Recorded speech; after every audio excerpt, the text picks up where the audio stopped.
everybody, No Mind here. This Atlas strategy gives you +3 to all max res, 105% increased damage, and 45% increased movement speed as long as you click on all the sulfide veins in your maps. And Nico should appear in your maps most of the time because this Atlas strategy gives us 104% chance to spawn Nico in our maps. Coupled with the fact that this strategy also gives us 50% increased chance for one monster to drop an additional connected map, it is a strong Atlas passive tree to spec into early league if your goal is to make your character stronger by progressing and completing your Atlas. And for our money making strategy for the early days of the league, this Atlas passive tree gives us 119 increased chance for finding Scarabs and a 25% chance for Scarabs found in maps more likely to be less common variety. I'm kind of betting on the fact that Scarabs are going to sell well early days of the league to the magic farming groups and everything like that. Let me go over how I plan to do this with my Atlas passive tree. Okay, so for instance, when you begin the league, guys, you really want to get all the map nodes here. My first priority is going to be map completion nodes. So basically all these nodes here that drop adjacent maps.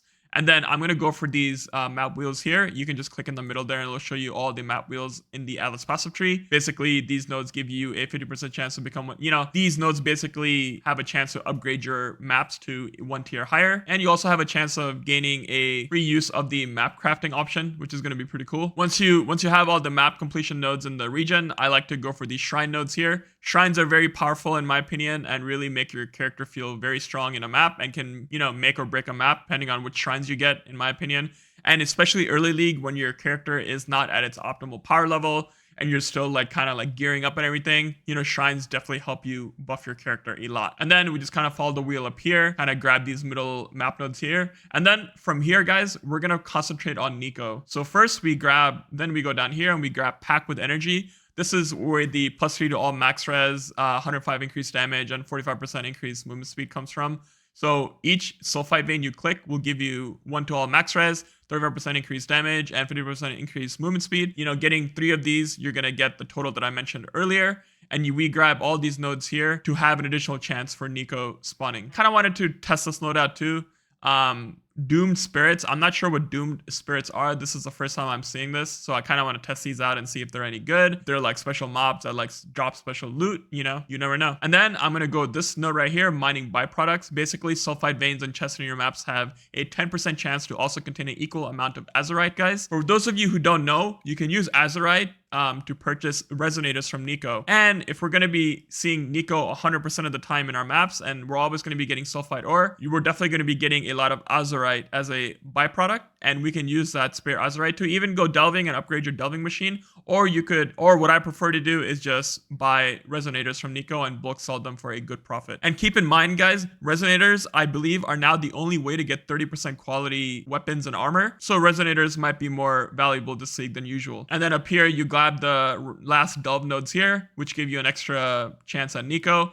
And that should be all of your delve nodes, I believe. And then what I like to do is focus on shrines. So then, you grab these shrine nodes here. Shrines give you extra pack of monsters, Shrines in your maps are guarded by at least 1 magic pack. So magic packs have increased quantity and rarity just inherently, because they're magic monsters. And then I like to grab this shrine node here. So this gives us over 100% chance to contain an additional shrine once you get all the shrine nodes and everything, and has a small chance for a shrine being a covetous shrine. And then once I have that, I like to probably go up here and get thorough exploration. Basically, this says if there are fewer than 50 monsters remaining in your maps, final map bosses are empowered by Wildwood Wisp. I think this is going to be a super nice node, and I think this will definitely pay dividends if you just run this all league. Because I think me, and most other pathofExile players, you make sure that you have fewer than 50 monsters in your maps before you go kill the boss anyway. So I think over the course of a league, this node will pay very high dividends, in my opinion. And then once you grab all that, guys, it's time to start focusing on the Scarab nodes. So if you just click the Scarab buttons here, try to grab all the Scarab nodes here, just basically give you an increased chance of Scarabs. And while you're in the middle wheel here, you will kind of want to start from here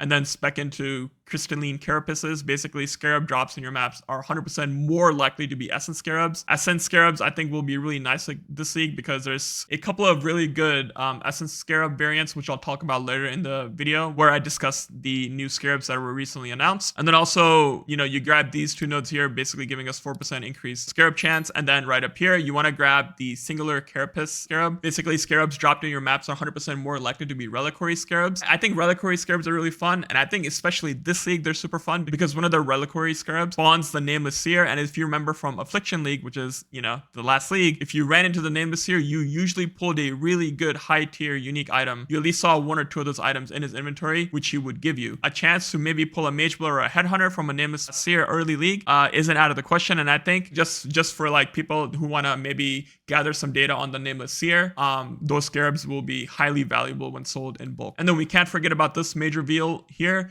This node is good because final map boss in each map has a 25% chance to drop an additional scarab. So this is like basically a guaranteed scarab every 4 maps, depending on how many map bosses it has, I guess. And then remarkable relics, scarabs found in your maps are more likely to be less common varieties.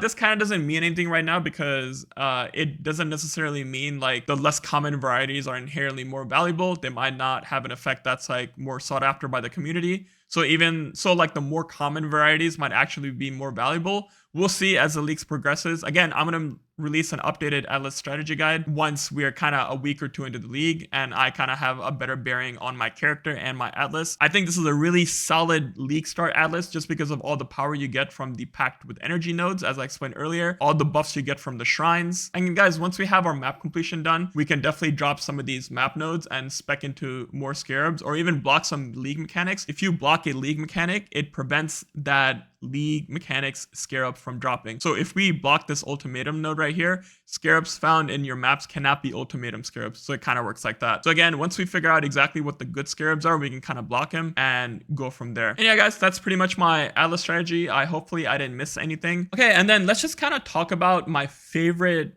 scarabs in this league. So this right here, just like Reliquary Scarab of Vision, area contains a Nameless Seer. If you don't remember, just from our last league, Affliction League, the Nameless Seer had a chance of appearing in the Wildwood, and he would just let you pick he would have the option, you would talk to him, and he would have a bunch of unique items, and you can choose one unique item for free, I believe it was. So basically, you're not going to have, and the unique items that he offered were usually, you know, he had a few items in there that had like, you know, that were like higher tier uniques, and there were definitely some clips on Reddit of finding like a headhunter and, you know, things like that just from the Nameless Seer. So, you know, we don't know how good the Nameless Seer is, but yeah, we're definitely going to find out, guys, together. Also, you know, divination scarabs are going to be insane. Just this one right here, divination cards which drop in area have a 20% chance to drop as a full stack instead. I don't need to explain why this is good. If you're farming the Apothecary card or the Headhunter, the Doctor card, you have a 20% chance of when you find a card like that to basically you get like you basically get your Headhunter and your Mage Blood or whatever you're farming for, right? So I think this is actually insane. Also coupled with this, 10% more divination cards found in area per different favored map. So basically you have all your favorite slots unlocked and you pick a different favored map slot, and you're gonna have an insanely more multiplier for divination cards found in an area. And yeah, and divination cards drop in an area are replaced by those of your favorite maps. So, you know, we're kind of out of the Crimson Prison here, guys. So, you know, you don't have to farm Crimson Temple, you know, for like your Apothecary cards. As long as you have it favorited, they can drop basically in any map, which I think is super, super cool. Also, the Sulfite Scarab, this one right here is like the most interesting to me. Basically, Sulfite found in area releases enraging fumes. We don't know like the area of effect of this enraging fume, so you know, further testing is required. But monsters affected by this enraging fumes have a 500% increased item quantity chance, guys. I mean, an item quantity, you know, bonus. So this is going to be insane, guys, and it adds like more sulfide monsters into your map. So, you know, more monsters is always a good thing. And yeah, guys, we're definitely going to be doing testing on some of these scarabs. I definitely want to do some Nameless Seers testing.